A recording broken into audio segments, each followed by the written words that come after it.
Pakai Gamlut Thei ting a iki ngai tu nào hi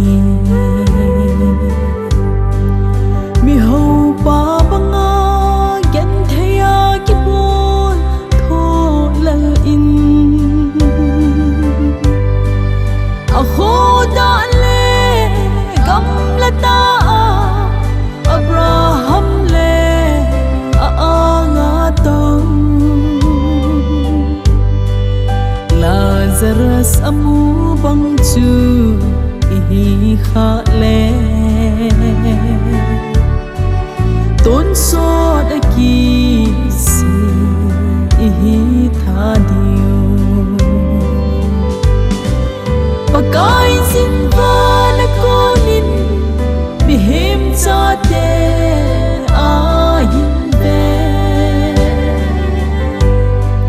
chim theya na tong thil bo a umma pathin hol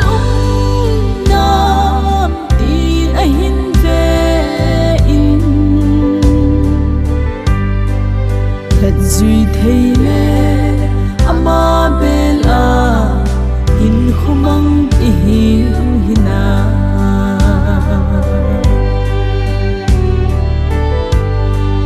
pakai chu i ho ngal le han hung e tu hi a ho ta be ho chun tha gao le thu ta ai ho dingu a hi o so pi chu ta bang ho bo chu a ho a hi ke le nang in iti i ho hina pakai sin va na konin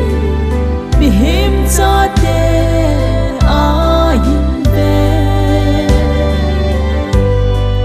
chim theya na tong thil bo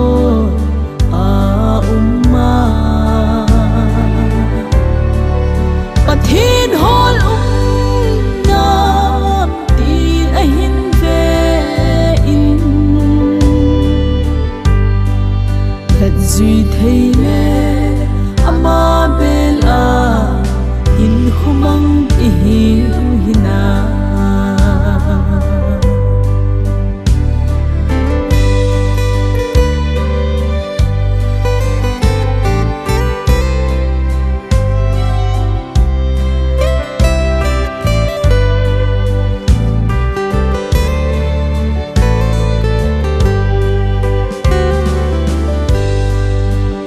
sot hin kim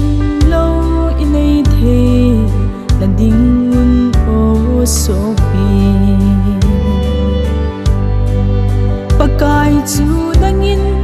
na lung pum pin ta san in na tha nei na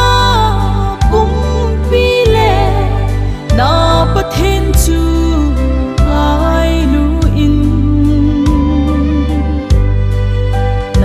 mana ki ngai lut bang in na heng na kom ai ru tin a sei se pakai sin va na konin bihem cha te a hin ve chim theya na tong bo a umma pathin hol nam tin a hin ve in thật duy thei le ama bel a hin khumang